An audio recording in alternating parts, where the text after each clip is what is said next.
Moi ben, pois...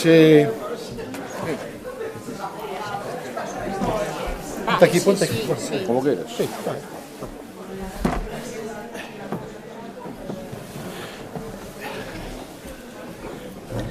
Moi brevemente, preferimos dar o peche formal da xornada antes da actuación, para que, a actuación quede flúa máis aberta.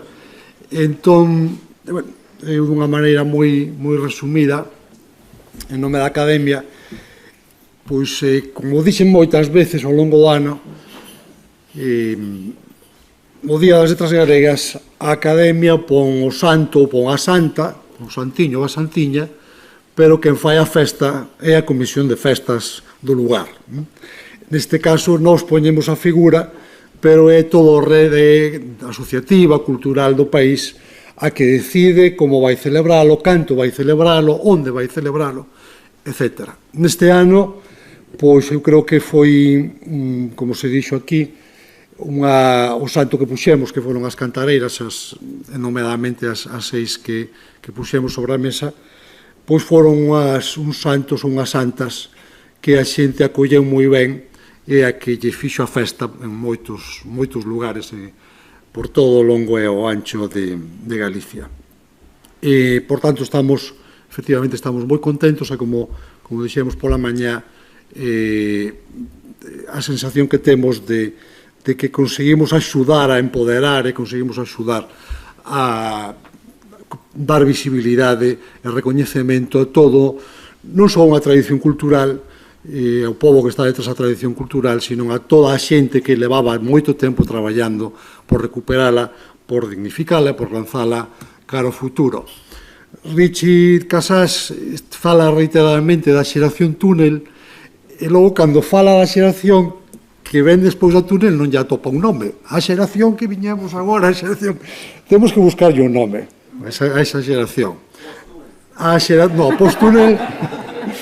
post-túnel non vale, ten que ser, non sei, a xeración da reapropiación, a xeración ponte, a xeración de catapulta, a xeración do futuro, a que queirades, hai que poñerlle un nome a esa xeración que, moitos deles sodes vós, que conseguiu traer esa tradición, revivila, recreala e darlle un novo pulo e conseguir que as novas xeracións que veñen detrás a fagan súa e a proxecten cara adiante.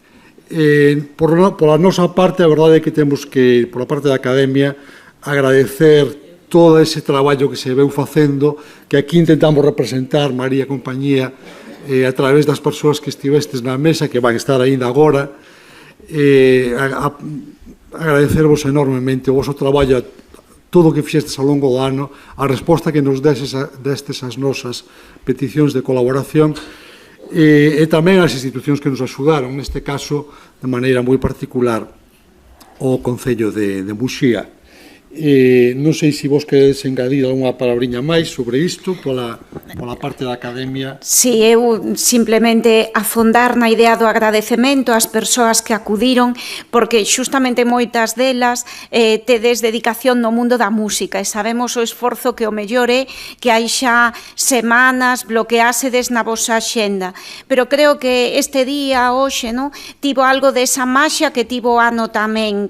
Non foi sendo como é un acto académico, como ten que selo, pero non foi só iso, senón que tamén esa maxia da música, da tradición, tamén se contaxiou, tamén oímos aquí cantadas hoxe, e de algún xeito, creo que foi un peche excelente este Simposio das Letras para este ano que, como xa dicía eu na inauguración hoxe da xornada, foi máxico e creo que é inesquecible para todos e todas as que o vivimos. E xa para despois dar paso directo, simplemente quería dicir que xustamente polo que foi este ano e por iso que hoxe se puxo aquí de relevo da importancia que tivo e como se trasladou a cada espazo singular o local a poñer en valor esas artistas que había en cada sitio e que o mellor non recibiran o valor que merecían, pois quixemos hoxe pechar aquí tamén coas abaladeiras de Muxía, como unha homenaxe tamén a toda esa actividade creatividade e efervescencia desa, a min gustame o de xeración catapulta. Señor alcalde, queres comentar algo? Sí?